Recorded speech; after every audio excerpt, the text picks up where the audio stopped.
Hello guys, welcome to RPSC Adda. This is Priyanka Goswami.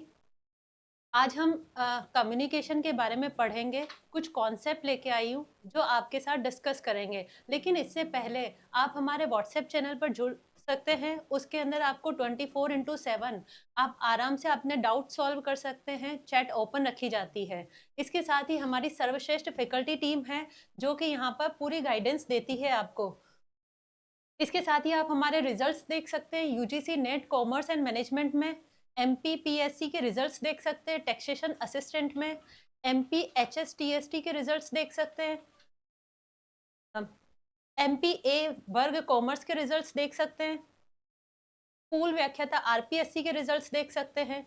सबसे most important information, UGC net के batch start होने जा रहे हैं 8 जुलाई से। उसकी प्राइस सिर्फ 1499 है। लेकिन अगर आप 8 जुलाई से पहले अपना रजिस्ट्रेशन कराते हैं तो आपको 30% डिस्काउंट दिया जाएगा, अर्ली बर्ड। ये आपका क्रैश कोर्स चलेगा 1 मंथ तक। इसके अंदर आपको एक सिस्टमेटिक तरीके से स्टडी करवाई जाएगी। इसके साथ ही पेपर 2 कॉमर्स एंड मैनेजमेंट का भी कोर्सेज अवेलेबल है। 30 डेज का है ये भी क्रैश कोर्स। और जो 8 जुलाई से पहले आते हैं उनको 30% डिस्काउंट दिया जाएगा। ओके, टेलीग्राम चैनल भी है जिसके अंदर लाइव क्विज होते हैं। आप टेलीग्राम चैनल ज्वाइन करके अपनी प्रैक्टिस और अच्छी कर सकते हैं। ओके, स्टार्ट करते हैं। ये हमारा कॉन्सेप्ट का फर्स्ट सेशन है। UGC NET paper 1 communication we will discuss. Okay, let's start. सबसे फर्स्ट ऑफ ऑल, कम्युनिकेशन क्या होता है? कम्युनिकेशन का मीनिंग क्या होता है? आप और मैं जो कर रहे हैं वो भी एक कम्युनिकेशन है। मैं अगर नहीं बात करूं वो भी कम्युनिकेशन है। साइलेंस हो वो भी कम्युनिकेशन है। ह्यूमर हो वो भी कम्युनिकेशन है। ओरल है वो भी कम्युनिकेशन है। रिटन है जिसमें वर्ड्स लिखे गए हैं वो भी कम्युनिकेशन है। Humour communication, education communication. बिना कम्युनिकेशन के कुछ किया ही नहीं जा सकता। ओके, डायरेक्टली हम हमारी स्लाइड की ओर आते हैं। कम्युनिकेशन होता क्या है? कम्युनिकेशन लैटिन वर्ड से लिया गया है।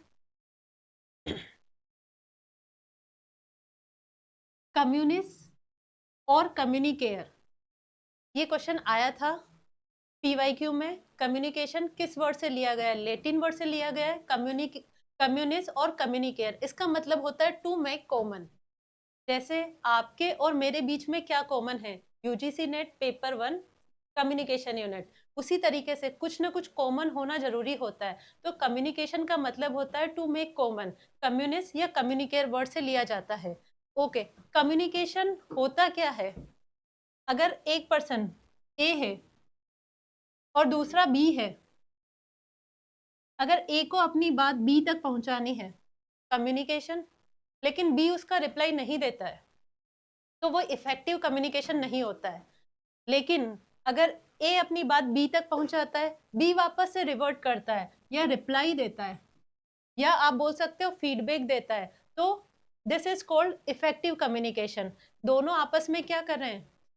अपनी बात एक्सचेंज कर रहे हैं, इंफॉर्मेशन एक्सचेंज कर रहे हैं, कॉन्सेप्ट एक्सचेंज कर रहे हैं, आइडियाज एक्सचेंज कर रहे हैं और उसके अकॉर्डिंग फीडबैक देते हैं। ओके, हमारी डेफिनेशन की ओर आते हैं। Communication means to make common facts. दोनों के बीच में कोई ना कोई कॉमन फैक्ट होगा, अदरवाइज वो बात नहीं कर सकते हैं। Informations, thoughts, informations, thoughts, requirements, exchange of thoughts, message, etcetera. अगर एक्सचेंज ऑफ मैसेज या आइडियाज एक्सचेंज होता है उसको आप कम्युनिकेशन बोल सकते हैं। लेकिन दोनों के बीच में कुछ ना कुछ कॉमन होना जरूरी है। अगर मैं यूजीसी नेट पढ़ाती हूँ और कोई यूजीसी नेट का स्टूडेंट नहीं है तो हम दोनों के बीच में कम्युनिकेशन नहीं हो सकता। तो कोई ना कोई चीज कॉमन होनी जरूरी है। उसके अलावा फीडबैक होना जरूरी है। उसी को आप इफेक्टिव कम्युनिकेशन बोल सकते हैं। ओके, कम्युनिकेशन के कुछ फीचर्स होते हैं, बिना इसके कम्युनिकेशन हो ही नहीं सकता। जैसे communication is continuous. Communication always continuous होता है। कम्युनिकेशन को आप स्टॉप नहीं कर सकते। जैसे आप कभी अपने फ्रेंड से मिलते हैं, 3 डेज बिफोर मिले, आपने अपनी बात की, उसके बाद 3 दिन बाद मिले, तो वो कम्युनिकेशन वहीं से स्टार्ट होता है जहां से वो बात छोड़ी थी, चाहे वो सबकॉन्शियस माइंड में हो चाहे वो फेस टू फेस हो। ओके, कम्युनिकेशन ऑलवेज कंटिन्यूअस होता है। सेकंड है, कम्युनिकेशन इज ऑल परवेसिव। सब जगह होता है कम्युनिकेशन। बिना कम्युनिकेशन के आप बात कैसे करोगे? तो कम्युनिकेशन इज ऑल परवेसिव या यूनिवर्सल हो सकता है और होता है। Effective communication is a two way process. Two way process होगा, ए ने अपनी बात बी को कही, बी ने वापस से रिवर्ट ए को किया, फिर से ए बी को कहेगा, फिर बी ए को कहेगा। कंटिन्यूअस है, परवेसिव है और टू वे कम्युनिकेशन है। ऑलवेज टू वे जो कम्युनिकेशन होता है वो ही इफेक्टिव कम्युनिकेशन होता है। वन वे कम्युनिकेशन भी होता है जिसे लीनियर कम्युनिकेशन कहा जाता है, लेकिन वो इफेक्टिव इतना नहीं होता है। लेकिन ऑर्गेनाइजेशन में लीनियर कम्युनिकेशन भी इफेक्टिव होता है। Okay, communication is always with a context. Communication में कॉन्टेक्स्ट होगा ही होगा, बिना कॉन्टेक्स्ट के आप कम्युनिकेट करोगे कैसे? Okay, relationship aspect in both terms communication exchange are based on symmetry and complementary. Symmetry and complementary कैसे होता है? मतलब दोनों के बीच में कोई ना कोई चीज कॉमन होती है, ठीक है, तो वो आपस में शेयर करते हैं। अगर दोनों पॉजिटिव वे में बात करें तो पॉजिटिव वे में बात करेंगे, सिमेट्री होता है पॉजिटिवली। और कॉम्प्लीमेंट्री मतलब एक नेगेटिव वे में कह रहा है, दूसरा आंसर भी नेगेटिव वे में दे रहा है, तो उसको कॉम्प्लीमेंट्री बोल सकते हैं।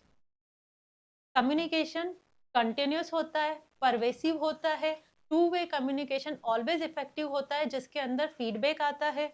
ओके, दोनों के अंदर रिलेशनशिप होती है और सिमेट्री और कॉम्प्लीमेंट्री होता है।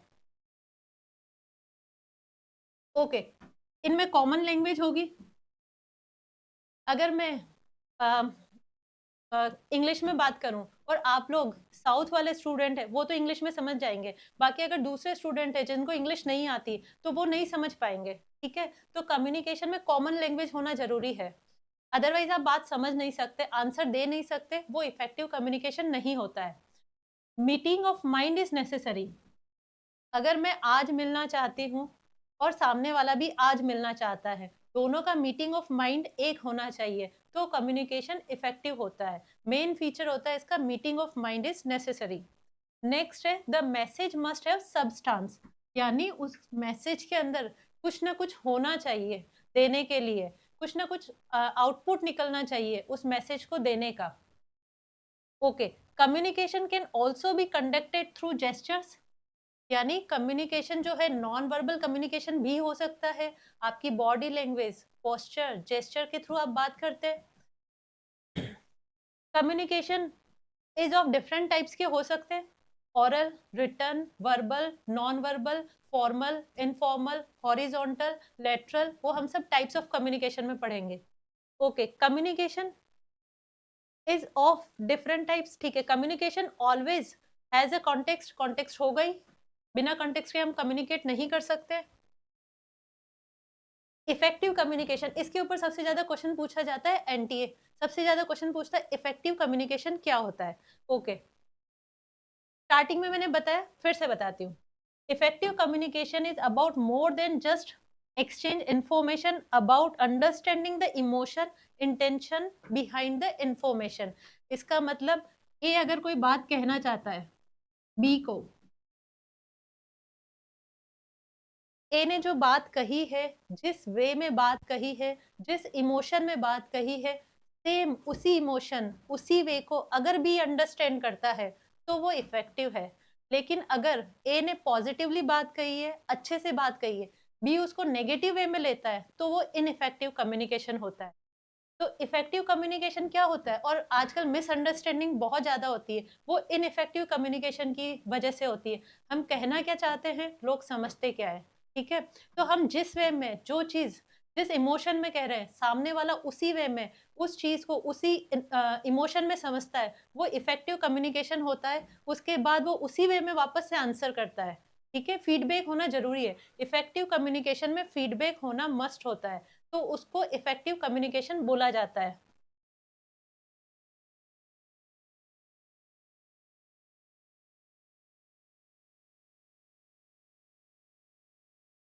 Okay, next, characteristics of effective communication. First है कंप्लीटनेस ऑफ मैसेज होना चाहिए। मैसेज इनकम्प्लीट होगा तो वो इफेक्टिव होता ही नहीं है, ठीक है। मैसेज पूरी तरीके से कंप्लीट होना चाहिए, प्रॉपर होना चाहिए। सेकंड है क्लियर होना चाहिए, integrity of the message. Third है कंसाइसनेस होनी चाहिए, मतलब मैसेज और फोर्थ है clarity of the message. Okay, message जो है या कम्युनिकेशन हम जो करते हैं, अगर वो कंप्लीट होगा, शॉर्ट, सिंपल, अच्छे वे में जो बात कही जाती है, वो कम्युनिकेशन कहलाता है। तो आप अपनी बात को पूरी तरीके से कंप्लीट करते हैं, क्लियरली बोलते हैं, कंसाइज मतलब बहुत कम शब्दों में अपनी बात कह देते हैं और क्लैरिटी के साथ मैसेज को डिलीवर करते हैं, वो कम्युनिकेशन कहलाता है। इसके अलावा consideration of physical setting and the recipient. Okay, आपको कम्युनिकेशन करना कैसे है, कहाँ जाकर के करना है। जैसे हम जो कम्युनिकेशन कर रहे हैं वो ऑनलाइन कम्युनिकेशन है, आपको ऑनलाइन करना है, ऑफलाइन करना है, क्लासरूम कम्युनिकेशन करना है, ऑर्गेनाइजेशन कम्युनिकेशन करना है। इसके अलावा कर्टसी, कम्युनिकेशन में कर्टसी मेंटेन की जाती है, करेक्टनेस होनी चाहिए मैसेज का, जिस वे में जो बात कही है उसी वे में वो बात समझना और उसी के अकॉर्डिंग फीडबैक देना। ओके, 7 सीज सबसे ज्यादा पूछे जाते हैं कम्युनिकेशन में। फर्स्ट है credibility, courtesy, clarity, correctness, consistency, concreteness और कॉन्शियसनेस। एज इट इज, या तो आपको 7 सी के बारे में पूछा जाता है कि इनमें से कौन सा सी नहीं आता है, या फिर इनमें से कौन सा सी आता है, वो अपने अकॉर्डिंग क्वेश्चन सेट करते हैं और देते हैं। कई बार इसके ऊपर क्वेश्चंस एनटीए ने पूछे हैं। ओके, इफेक्टिव कम्युनिकेशन के लिए 7 सीज कौन कौन से। फर्स्ट आता है क्रेडिबिलिटी।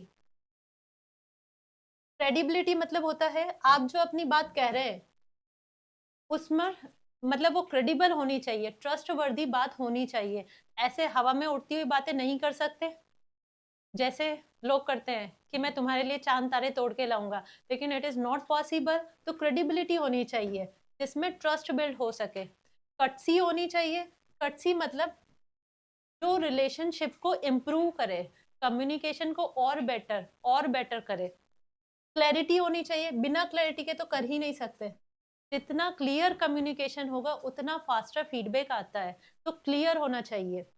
करेक्ट होना चाहिए, करेक्ट होने से क्या होता है, कॉन्फिडेंस बिल्ड होता है। सामने वाले ने बात कही, मैंने मानी, मैंने वापस से उसका रिवर्ट दिया, तो करेक्टनेस होनी चाहिए उसके अंदर। गलत नहीं बोलना चाहिए।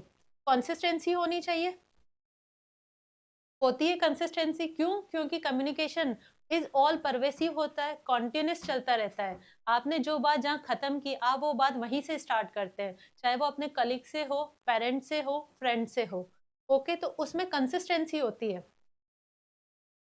कॉन्क्रीटनेस मतलब वो मैसेज जितना शॉर्ट होगा उतना बेटर होगा, और आप लोग सुनते भी होंगे तो जो आपके काम की बात है आप लोग वो सुनते, अदरवाइज नहीं सुनते। कॉन्क्रीटनेस मतलब बोलना ही शॉर्ट है, बताना ही शॉर्ट है, उतना ही बोलना है जितना कि उसमें मैसेज दिया जा सके।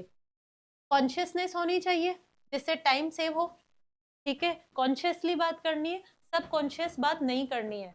किसी ने आकर के आपसे कुछ पूछा, आप अवेयर नहीं थे, तो सब कॉन्शियसली आंसर नहीं देना है। कई बार लोग बोलते हैं कि यार मैं वो आंसर नहीं देना चाहता था पर मेरे मुंह से निकल गया, तो कॉन्शियसली बात करनी है, उससे टाइम सेव होता है। Okay, 7 Cs. उसके बाद आता है 4 एस इन कम्युनिकेशन, जो कि क्वेश्चन एनटीए के द्वारा पूछा जाता है। 4 एस मतलब कम्युनिकेशन शॉर्ट होना चाहिए, सिंपल होना चाहिए, स्ट्रेंथ होनी चाहिए, सिंसियरिटी होनी चाहिए। कम्युनिकेशन जितना शॉर्ट उतना बेटर, सिंपल वर्ड्स में कहे ताकि सामने वाला इजी वे में समझ सके। स्ट्रेंथ होनी चाहिए, यानी आपकी बात में दम होना चाहिए, जो आप कह रहे हैं वो बिल्कुल सही कह रहे हैं। सिंसियरिटी के साथ कहेंगे, अपील्स होनी चाहिए उसके अंदर। 4S simple. Okay, process of communication सबसे ज्यादा क्वेश्चन पूछा जाता है, प्रोसेस ऑफ कम्युनिकेशन। ओके, अगर मैं अभी आप लोगों से कम्युनिकेट कर रही हूँ तो मैं क्या हूँ, मुझे आप सेंडर बोल सकते हैं। सेंडर को सोर्स भी बोला जाता है। ओके, फर्स्ट आता है सेंडर या सोर्स कम्युनिकेशन प्रोसेस में। सेकंड आता है एनकोडिंग। सेंडर या सोर्स क्या करता है, एनकोड कैसे करता है, जो अपने माइंड में थॉट्स चल रहे हैं उनको आप वर्ड्स में बोलते हो या लिखते हो। ठीक है, तो उसको एनकोडिंग करना कहते हैं। तो जो सेंडर है यानी मैं, अपने पहले माइंड में वर्ड्स आएंगे, देन हम बोलते हैं, देन हम डिलीवर करते हैं, तो उसको एनकोडिंग कहा जाता है। तो फर्स्ट सोर्स या सेंडर अपनी बात के लिए एनकोडिंग करता है, देन फिर मैसेज आता है किस माध्यम से कह रहा है। जैसे मैं यूट्यूब माध्यम से कह रही हूँ, ऑनलाइन वे में कह रही हूँ, तो थर्ड आता है चैनल या मैसेज जो डिलीवर करना है। देन फोर्थ आता है D coding. D coding use किया जाता है रिसिपिएंट के लिए या ऑडियंस के लिए। फिफ्थ आता है ऑडियंस जो कि रिसीव कर रहा है, ठीक है, डिकोड करेगा। जैसे मैंने मेरी बात कही, रिसिपिएंट क्या करेगा, उसी वे में उसी बात को लेगा, डिकोड करेगा, देन फिर उसका आंसर देगा। अगर वो जो आंसर देता है उसको आप बोलोगे फीडबैक। आंसर देगा, फीडबैक, फिर से ए अपनी बात स्टार्ट करेगा। तो जो एनकोडिंग की जाती है वो सेंडर या सोर्स करता है, और जो डिकोडिंग की जाती है वो रेसिपिएंट या रिसीवर या ऑडियंस करती है। ओके, तो कम्युनिकेशन प्रोसेस में क्या होगा, फर्स्ट आता है सोर्स या सेंडर, एनकोड करता है मैसेज या चैनल के माध्यम से, देन फिर डिकोडिंग की जाती है और रेसिपिएंट होता है। रेसिपिएंट फिर से फीडबैक देता है, दिस इज कॉल्ड, जहां फीडबैक होता है इफेक्टिव कम्युनिकेशन कहलाता है। अब ये नॉइज वर्ड दिया जा रहा है, नॉइज क्या होती है कम्युनिकेशन बैरियर होती है। जैसे अभी चलते चलते क्लास बंद हो जाए या फिर कोई भी टेक्नोलॉजिकल एरर आ जाए, उसे आप नॉइज कह सकते हैं। कभी भी कुछ भी हो सकता है, तो network error, anything else, noise कहलाता है। Okay okay, types of communication, communication बहुत सारे तरीके का होता है। अभी ये इतने सारे टाइप्स दे रखे हैं, जैसे आपको based on parties, internal, external, vertical, media के according, written, oral, non verbal, based on formality, formal, informal, others में दे रखा है mass communication, interpersonal, personal communication. NTA जो पूछता है वो आपको ये नहीं पूछता है कि बेस्ड ऑन पार्टीज क्या है, बेस्ड ऑन फॉर्मेलिटीज क्या है, आपको ये याद नहीं करना, आपको सिर्फ ये याद करना है जैसे वर्टिकल कम्युनिकेशन क्या होता है, ओके, रिटन कम्युनिकेशन क्या होता है, नॉन वर्बल कम्युनिकेशन क्या होता है। एनटीए इस तरीके से क्वेश्चन करता है, तो आपको ये याद नहीं करना बेस्ड ऑन पार्टीज क्या होता है, इंटरनल होता है या एक्सटर्नल होता है। ओके, जैसे मास कम्युनिकेशन क्या होता है, फॉर्मल क्या होता है, इनफॉर्मल क्या होता है। एक एक करके डिस्कस करते हैं types of communication. Okay, first है इंट्रापर्सनल कम्युनिकेशन। इंट्रापर्सनल कम्युनिकेशन क्या होता है, जो आप खुद से बात करते हैं या डे ड्रीमिंग करते हैं, कोई पर्सन अपने आप से बात करता है, उसको इंट्रापर्सनल कम्युनिकेशन कहा जाता है। और अधिकतर मतलब ऑलमोस्ट सारे पर्सन अपने आप से सबसे ज्यादा बात करते हैं, वो इंट्रापर्सनल कम्युनिकेशन होता है। It is communication within an individual almost all the times, including talking to oneself. अपने आप से बात करना, सबकॉन्शियसली बात करना, कॉन्शियसली बात करना, आगे के गोल अपने आप के साथ डिसाइड करना, अपने आप को क्रिटिसाइज करना, ये सब इंट्रा पर्सनल कम्युनिकेशन में आता है। बस ये वर्ड याद रखना, इंट्रा, इंट्रा मतलब self, intra personal communication. Okay, next आता है इंटरपर्सनल कम्युनिकेशन। इंटरपर्सनल कम्युनिकेशन में मिनिमम 2 पर्सन होने चाहिए, फेस टू फेस कम्युनिकेशन होता है, ठीक है। It is also termed as, इसे डायडिक कम्युनिकेशन भी कहते हैं। डायडिक मतलब होता है 2 पर्सन। ओके, इंटरपर्सनल, वो ये इंटरपर्सनल है, वो इंट्रा था। इंट्रा मतलब सेल्फ, इंटर मतलब कि एक दूसरे के साथ में जो हम बातचीत करते हैं उसको इंटरपर्सनल कम्युनिकेशन बोला जाता है, इसलिए इसको डायडिक कम्युनिकेशन भी बोल सकते हैं। ये इफेक्टिव कब होता है, क्योंकि इसमें इमीडिएट फीडबैक दी जाती है। जैसे अगर मैं आपसे बात कर रही हूँ, आप उसका रिवर्ट तुरंत कर रहे हैं, या फिर ए बी से बात करता है, बी उसका आंसर इमीडिएटली देता है। इंटरपर्सनल कम्युनिकेशन वैसे भी फेस टू फेस होता है, तो आप आंसर इमीडिएटली देते हैं, तो ये वहां इफेक्टिव होता है। It is the exchange of message between 2 person. Okay, interpersonal communication between 2 person के बीच में हो सकता है, मोर देन 2 भी हो सकता है। थर्ड आता है फॉर्मल कम्युनिकेशन। फॉर्मल कम्युनिकेशन कहाँ होता है, एक ऑर्गेनाइजेशन के अंदर फॉर्मल कम्युनिकेशन होता है, और वो बहुत सारे टाइप्स ऑफ फॉर्मल कम्युनिकेशन होते हैं, जैसे downward, upward, horizontal, diagonal. Okay, formal channel of communication can be defined as a mean of communication that is formally controlled managers people occupying positions in an organization. Formal communication always organization में होता है. Formal communication के साथ informal communication भी organisation में हो सकता है. ऑलवेज फॉर्मल के साथ इनफॉर्मल चलेगा, आप फॉर्मल ऑलवेज नहीं कर सकते. ठीक है, तो फॉर्मल के साथ इनफॉर्मल चलता है. इनफॉर्मल कम्युनिकेशन को ग्रैपवाइन कम्युनिकेशन भी बोला जाता है. ओके, डाउनवर्ड, अपवर्ड, हॉरिजॉन्टल और डायगोनल. अभी आते informal communication. Informal communication organization में ही होता है. ठीक है, किसी को किसी से कोई प्रॉब्लम है, अगर आपको अपने बॉस को क्रिटिसाइज करना है, आप अपने कलीग को कहते हैं ड्यूरिंग द लंच पीरियड, तो उसको इनफॉर्मल कम्युनिकेशन बोला जाता है. या फिर ऐसी बात जो कलीग्स आपस में ग्रुप डिस्कशन करते हैं लेकिन उस बात का कोई औचित्य नहीं होता है, एक दूसरे की चुगली करना, क्रिटिसाइज करना. ओके, इनफॉर्मल कम्युनिकेशन किसी भी तरीके से हो सकता है ऑर्गेनाइजेशन के अंदर. ग्रुप कम्युनिकेशन, पर्टिकुलर ग्रुप बना हुआ होता है ग्रुप कम्युनिकेशन में. Okay, day to day life में काम आता है ग्रुप कम्युनिकेशन. आप लोग भी ग्रुप स्टडी कर सकते हो, ग्रुप स्टडी करके आप लोगों के स्कोर और अच्छे जा सकते हैं नेट, जेआरएफ, एआईआर के. ग्रुप कम्युनिकेशन बेटर होता है.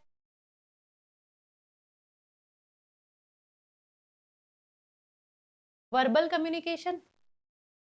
वर्बल कम्युनिकेशन में क्या करते हैं हम? यूज ऑफ वर्ड्स, वर्ड्स का यूज करते हैं. वर्बल वर्ड्स का यूज करेंगे तो वर्बल कम्युनिकेशन. ओके, अगर मैं वर्ड्स का यूज ना करूं उसे क्या बोलेंगे हम? Non verbal communication.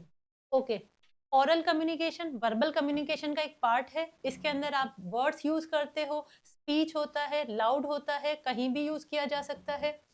Face to face conversation, oral communication face to face conversation में भी किया जाता है.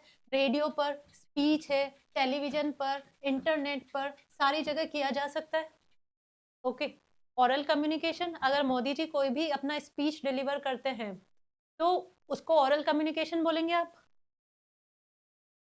रिटन कम्युनिकेशन, जो रिटन होता है, रिटन कम्युनिकेशन सबसे ज्यादा कहाँ होता है? एक ऑर्गेनाइजेशन के अंदर रिटन कम्युनिकेशन होता है. रिटन कम्युनिकेशन में क्या क्या चीजें लिखी जाएगी? सारी चीजें लिख सकते हो रिटन में. ओके, जैसे साइंस, सिंबल्स, प्रिंटेड भी हो सकते हैं, हैंड रिटन भी हो सकते हैं. ओके, पिक्चर्स का अगर आप यूज करते हो, ग्राफ्स का यूज करते हो, वो भी रिटन कम्युनिकेशन में आता है. यहाँ देखते हैं, जैसे स्माइलीज और इमोशंस. अगर आपने व्हाट्सएप पे स्माइली भेजी है तो वो रिटन कम्युनिकेशन में आएगा. नॉन वर्बल तो है, उसके साथ ही वो रिटन है.